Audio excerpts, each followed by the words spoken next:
بسم الله الرحمن الرحيم. الحمد لله الذي أنزل على عبده الكتاب ولم يجعل له عوجا قيما لينذر بأسا شديدا من لدنه ويبشر المؤمنين الذين يعملون الصالحات أن لهم أجرا حسنا ماكثين فيه أبدا وينذر الذين قالوا اتخذ الله ولدا ما لهم به من علم ولا لآبائهم كبرت كلمة تخرج من أفواههم إن يقولون إلا كذبا فلعلك باخع نفسك على آثارهم إن لم يؤمنوا بهذا الحديث أسفا إنا جعلنا ما على الأرض زينة لها لنبلوهم أيهم أحسن عملا وإنا لجاعلون ما عليها صعيدا جرزا أم حسبت أن أصحاب الكهف والرقيم كانوا من آياتنا عجبا إذ أوى الفتية إلى الكهف فقالوا ربنا آتنا من لدنك رحمة وهيئ لنا من أمرنا رشدا فضربنا على آذانهم في الكهف سنين عددا ثم بعثناهم لنعلم أي الحزبين أحصى لما لبثوا أمدا نحن نقص عليك نبأهم بالحق إنهم فتية آمنوا بربهم وزدناهم هدى وربطنا على قلوبهم إذ قاموا فقالوا ربنا رب السماوات والأرض لن ندعو من دونه إلها لقد قلنا إذا شططا هؤلاء قوم اتخذوا من دونه آلهة لولا يأتون عليهم بسلطان بين فمن أظلم ممن افترى على الله كذبا وإذ اعتزلتموهم وما يعبدون إلا الله فأووا إلى الكهف ينشر لكم ربكم من رحمته ويهيئ لكم من أمركم مرفقا وترى الشمس إذا طلعت تزاور عن كهفهم ذات اليمين وإذا غربت تقرضهم ذات الشمال وهم في فجوة منه ذلك من آيات الله من يهد الله فهو المهتد ومن يضلل فلن تجد له وليا مرشدا وتحسبهم أيقاظا وهم رقود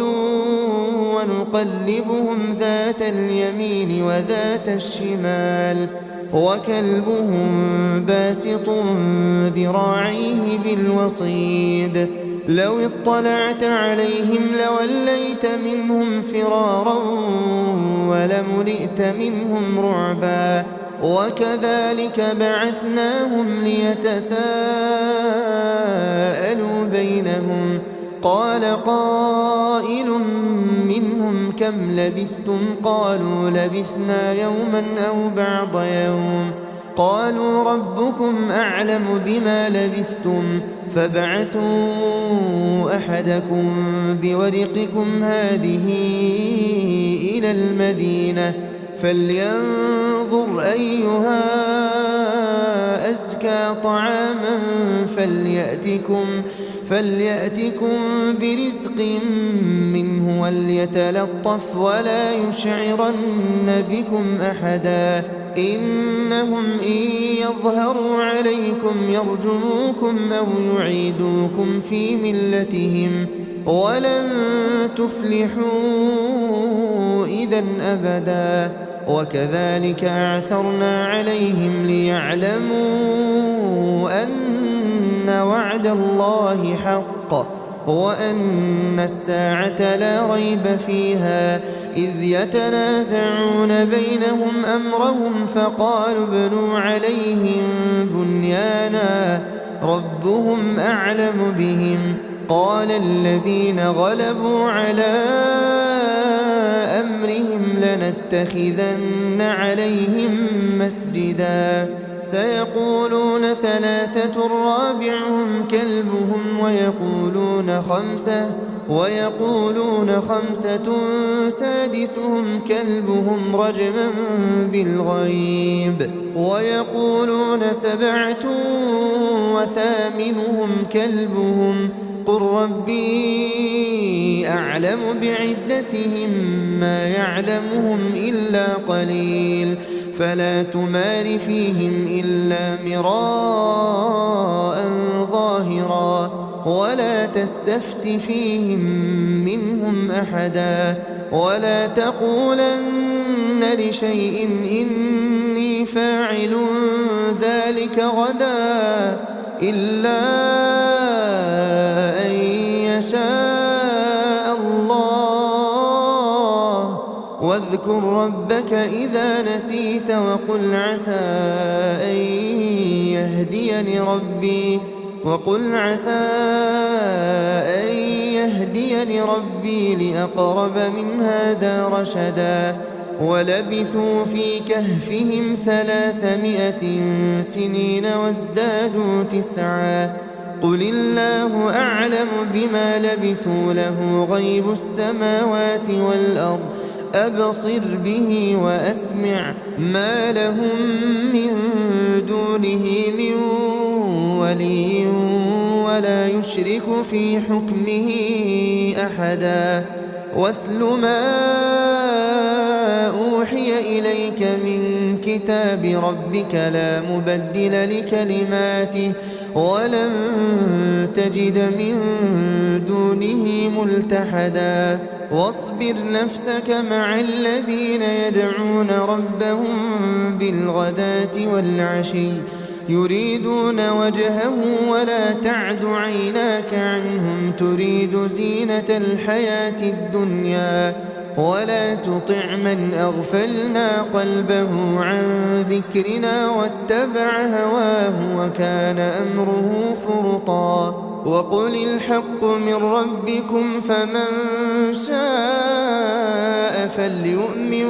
ومن شاء فليكفر إنا أعتدنا للظالمين نارا أحاط بهم سرادقها وإن يستغيثوا يغاثوا بماء كالمهل يشوي الوجوه بئس الشراب وساءت مرتفقا إن الذين آمنوا وعملوا الصالحات إنا لا نضيع أجر من أحسن عملا أولئك لهم جنات عدن تجري من تحتهم الأنهار يحلون فيها من أساور من ذهب ويلبسون ثيابا خضرا من سندس واستبرق متكئين فيها على الأرائك نعم الثواب وحسنت مرتفقا واضرب لهم مثل الرجلين جعلنا لأحدهما جنتين من أعناب وحففناهما بنخل وجعلنا بينهما زرعا كلتا الجنتين آتت أكلها ولم تظلم منه شيئا وفجرنا خلالهما نهرا وكان له ثمر فقال لصاحبه وهو يحاوره أنا أكثر منك مالا وأعز نفرا ودخل جنته وهو ظالم لنفسه قال ما أظن أن تبيد هذه أبدا وما أظن الساعة قائمة ولئن رددت إلى ربي لأجدن خيرا منها منقلبا قال له صاحبه وهو يحاوره أكفرت بالذي خلقك من تراب ثم من نطفة ثم سواك رجلا لكن هو الله ربي ولا أشرك بربي أحدا ولولا إذ دخلت جنتك قلت ما شاء الله لا قوة إلا بالله إن ترني أنا أقل منك مالا وولدا فعسى ربي أن يؤتيني خيرا من جنتك ويرسل عليها حسبانا من السماء فتصبح صعيدا زلقا أو يصبح ماؤها غورا فلن تستطيع له طلبا وأحيط بثمره فأصبح يقلب كفيه على ما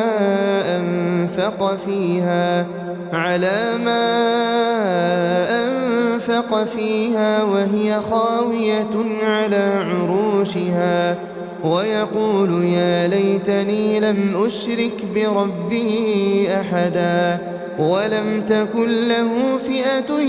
ينصرونه من دون الله وما كان منتصرا هنالك الولاية لله الحق هو خير ثوابا وخير عقبا واضرب لهم مثل الحياة الدنيا كماء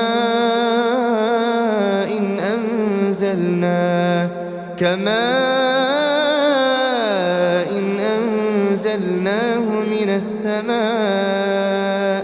فاختلط به نبات الأرض فأصبح هشيما تذروه الرياح وكان الله على كل شيء مقتدرا المال والبنون زينة الحياة الدنيا والباقيات الصالحات خير عند ربك ثوابا وخير أملا ويوم نسير الجبال وترى الأرض بارزة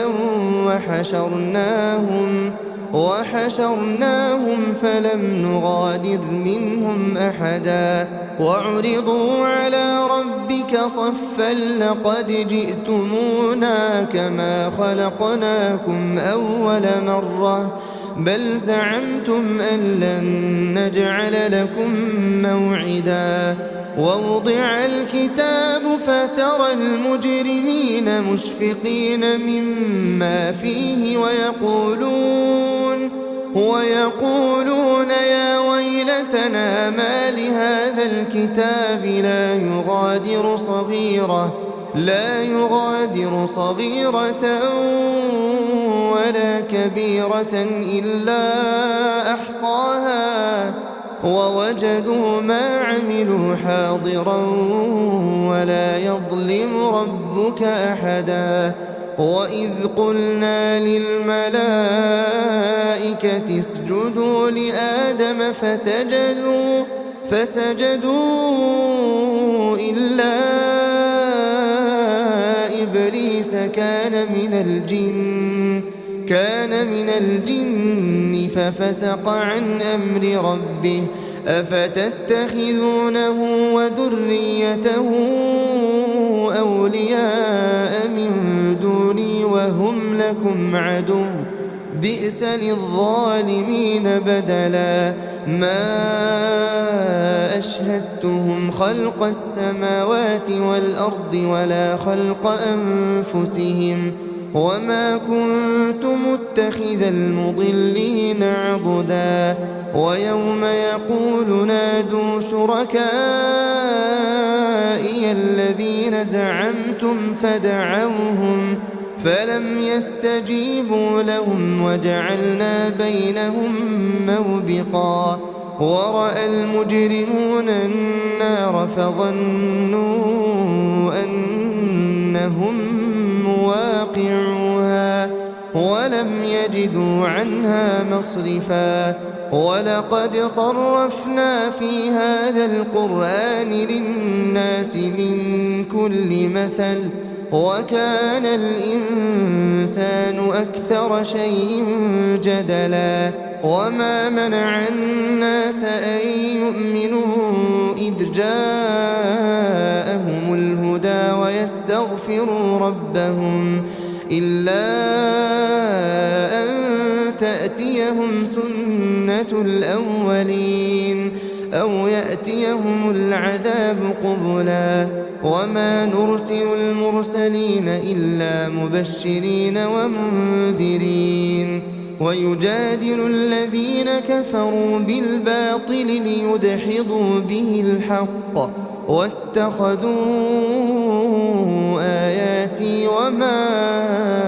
أنذروا هزوا ومن أظلم ممن ذكر بآيات ربه فأعرض عنها ونسي ما قدمت يداه إنا جعلنا على قلوبهم أكنة أن يفقهوه وفي آذانهم وقرا وإن تدعهم إلى الهدى فلن يهتدوا إذا أبدا وربك الغفور ذو الرحمة لو يؤاخذهم بما كسبوا لعجل لهم العذاب بل لهم موعد لن يجدوا من دونه موئلا وتلك القرى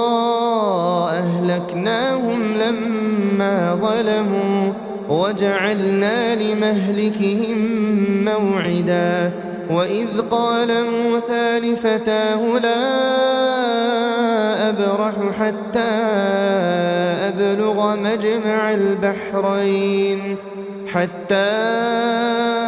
أبلغ مجمع البحرين أو أمضي حقبا فلما بلغا مجمع بينهما نسيا حوتهما فاتخذ سبيله في البحر سربا فلما جاوزا قال لفتاه آتنا غداءنا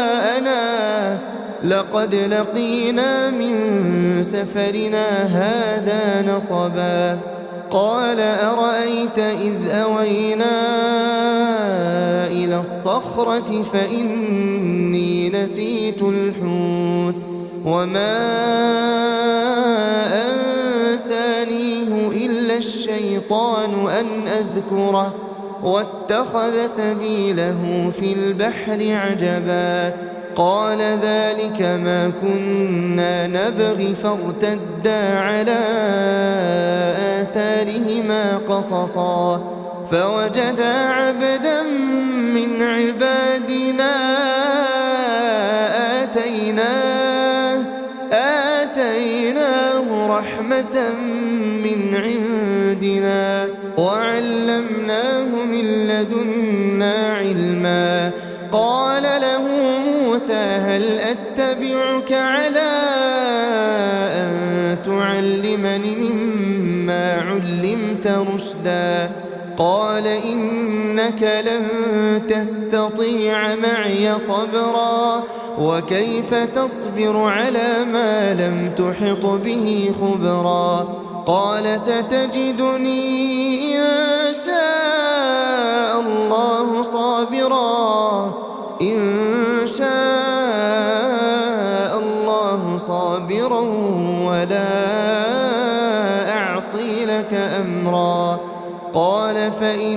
اتبعتني فلا تسألني عن شيء حتى أحدث لك منه ذكرا. فانطلقا حتى إذا ركبا في السفينة خرقها قال أخرقتها لتغرق أهلها لقد جئت شيئا إمرا. قال ألم أقل إنك لن تستطيع معي صبرا. قال لا تؤاخذني بما نسيت ولا ترهقني من أمري عسرا. فانطلقا حتى إذا لقيا غلاما فقتله قال أقتلت نفسا زكية بغير نفس لقد جئت شيئا نكرا. قال ألم أقل لك إنك لن تستطيع معي صبرا. قال إن سألتك عن شيء بعدها فلا تصاحبني قد بلغت من لدني عذرا. فانطلقا حتى إذا أتيا أهل قرية استطعما أهلها فأبوا أن يضيفوهما فوجدا فيها جدارا يريد أن ينقض فأقامه. قال لو شئت لاتخذت عليه أجرا. قال هذا فراق بيني وبينك سأنبئك بتأويل ما لم تستطع عليه صبرا. أما السفينة فكانت لمساكين يعملون في البحر فأردت أن أعيبها وكان وراءهم ملك يأخذ كل سفينة غصبا. وأما الغلام فكان أبواه مؤمنين فخشينا أن يرهقهما طغيانا وكفرا فأردنا أن يبدلهما ربهما خيرا منه زكاة وأقرب رحما. وأما الجدار فكان لغلامين يتيمين في المدينة وكان تحته كنز لهما وكان أبوهما صالحا فأراد ربك أن يبلغا أشدهما ويستخرجا كنزهما رحمة من ربك وما فعلته عن أمري ذلك تأويل ما لم تسطع عليه صبرا. ويسألونك عن ذي القرنين قل سأتلو عليكم منه ذكرا. إنا مكنا له في الأرض وآتيناه من كل شيء سببا فأتبع سببا حتى إذا بلغ مغرب الشمس وجدها تغرب في عين حمئة ووجد عندها قوما قلنا يا ذا القرنين إما أن تعذب وإما أن تتخذ فيهم حسنا. قال أما من ظلم فسوف نعذبه ثم يرد إلى ربه فيعذبه عذابا نكرا. وأما من آمن وعمل صالحا فله جزاء الحسنى وسنقول له من أمرنا يسرا. ثم أتبع سببا حتى إذا بلغ مطلع الشمس وجدها تطلع على قوم لم نجعل لهم من دونها سترا كذلك وقد أحطنا بما لديه خبرا ثم أتبع سببا حتى إذا بلغ بين السدين وجد من دونهما قوما لا يكادون يفقهون قولا قالوا يا ذا القرنين إن يأجوج ومأجوج مفسدون في الأرض فهل نجعل لك خرجا على أن تجعل بيننا وبينهم سدا قال ما مكني فيه ربي خير فأعينوني بقوة أجعل بينكم وبينهم ردما آتوني زبر الحديد حتى إذا ساوى بين الصدفين قال انفخوا حتى إذا جعله نارا قال آتوني أفرغ عليه قطرا فما استطاعوا أن